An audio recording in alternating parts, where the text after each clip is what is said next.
Hello दोस्तों, प्रतिमा GS academy में आप सभी का स्वागत है। दोस्तों, करंट अफेयर शुरू करते हैं।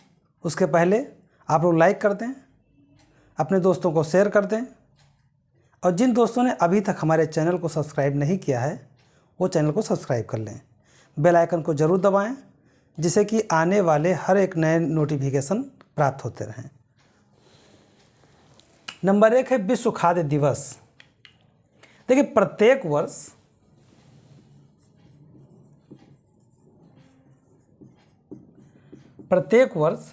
16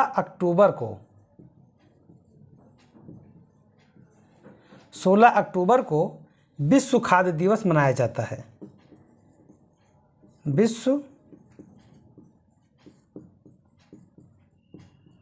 खाद्य दिवस मनाया जाता है और 2022 में जो विश्व खाद्य दिवस मनाया गया उसकी जो थीम है, उसका जो विषय है वो है no one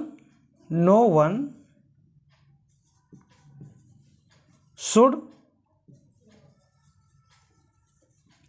B life behind. No one should be life behind, ये विश्व खाद्य दिवस 2022 का थीम है। अब यहाँ एक बात निकल के ये आती है कि प्रत्येक वर्ष विश्व खाद्य दिवस 16 अक्टूबर को ही क्यों मनाया जाता है। 17 भी हो सकता था, 15 भी हो सकता था, 23 भी हो सकता था, ये 16 ही क्यों? तो यहाँ पे आप देखेंगे कि एक है खाद्य और कृषि संगठन, खाद्य और कृषि संगठन या यूनाइटेड नेशन का एक सहयोगी मंच के भांति कार्य करता है।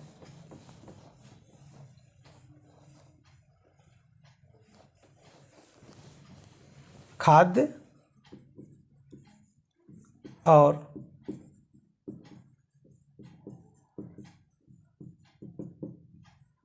कृषि संगठन यानी FAO, food and agriculture organisation. Food and agriculture organisation का जो स्थापना हुआ ये हुआ 16 अक्टूबर 1945 को।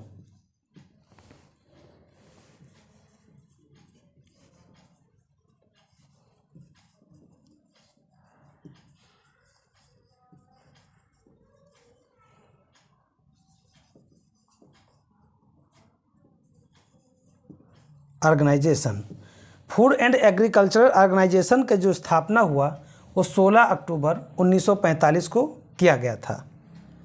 अब 16 अक्टूबर 1945 को स्थापना के जो 16 अक्टूबर हैं इसे याद करते हुए और वैश्विक रूप से भूख, कुपोषण, खाद्य स्थिरता और खाद्य उत्पादकता को बढ़ाने और जागरूकता फैलाने के लिए विश्व खाद्य दिवस मनाया जाता है।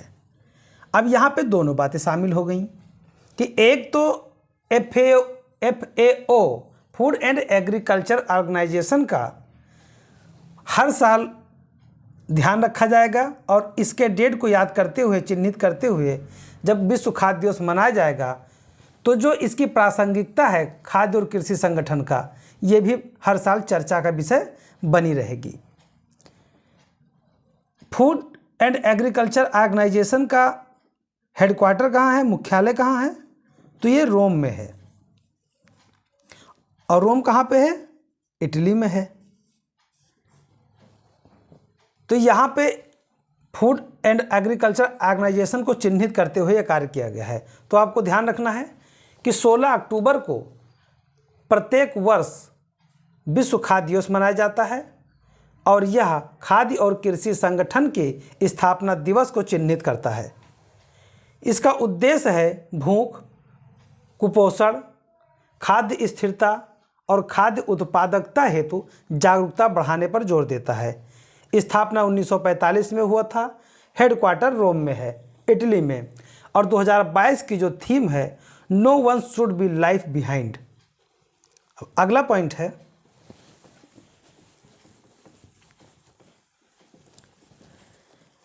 एक देश एक उर्वरक योजना। देखिए, आज के समय में भारत के एकीकरण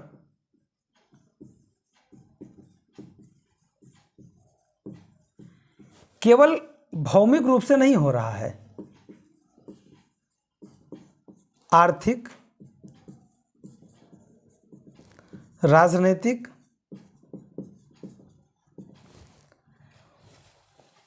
वाणिज्यीकरण के रूप में भी, ब्रांडिंग के रूप में भी,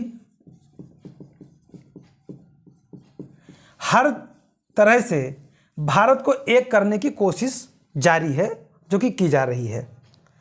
इसी के सिलसिले में अभी एक योजना शुरू किया गया है हमारे माननीय प्रधानमंत्री नरेंद्र मोदी जी के द्वारा, एक देश एक उर्वरक योजना। अब एक देश होगा, एक उर्वरक होगा, यूरिया, पोटास, पता नहीं क्या क्या आता रहा है। अब सब 75 नामों से नहीं, एक नाम से, और वो नाम होगा ब्रांड भारत। भारत ब्रांड से अब उर्वरक बनाए जाएंगे और ये पूरे देश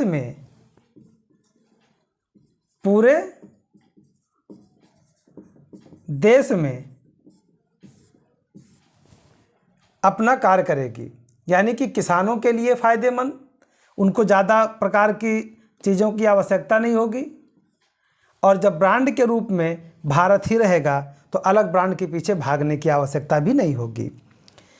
तो माननीय प्रधानमंत्री नरेंद्र मोदी जी के द्वारा प्रधानमंत्री जन उर्वरक परियोजना के तहत, प्रधानमंत्री जन उर्वरक परियोजना के तहत एक राष्ट्र एक उर्वरक की शुरुआत किया है। इसके तहत भारत यूरिया बैग्स भी पेश किए गए, भारत यूरिया बैग्स भी जो है पेश किए गए। आपको ध्यान होगा कि अब लिक्विड में भी यूरिया बनाई जाएगी 1/2 लीटर की बोतल में और 1 लीटर की बोतल में।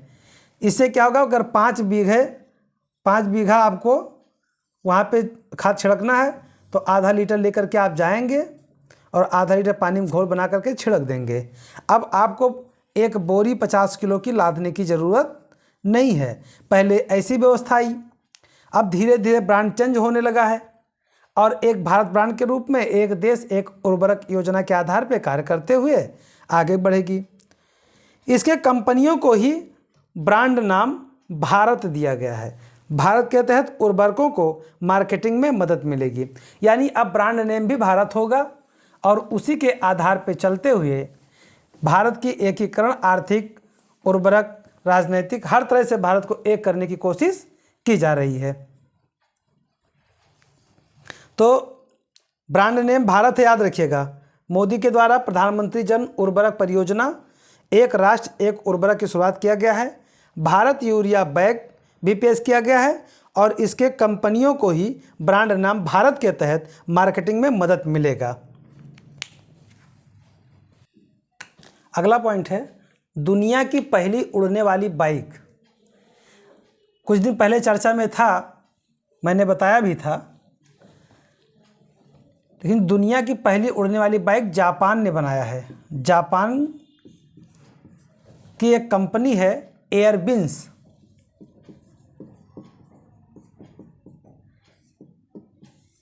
इसने बनाया है और जापान ऐसा करने वाला विश्व का पहला देश बन गया है। विश्व का पहला देश।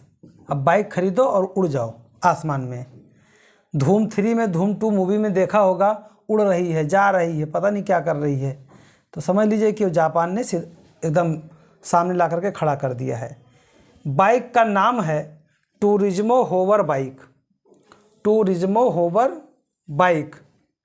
और जिस जापानी कंपनी ने बनाया है उसका नाम है एयरबिन्स। और जापान दुनिया का पहला ऐसा देश बना है जो उड़ने वाली बाइक बनाया है। तो ध्यान रखिएगा, एग्जाम में आ सकता है। अगला पॉइंट है वर्ल्ड ग्रीन सिटी अवार्ड। ये हमारे देश के साथ साथ हमारे आंध्र प्रदेश, तेलंगाना के साथ साथ पूरे देश के लिए गौरव की बात है कि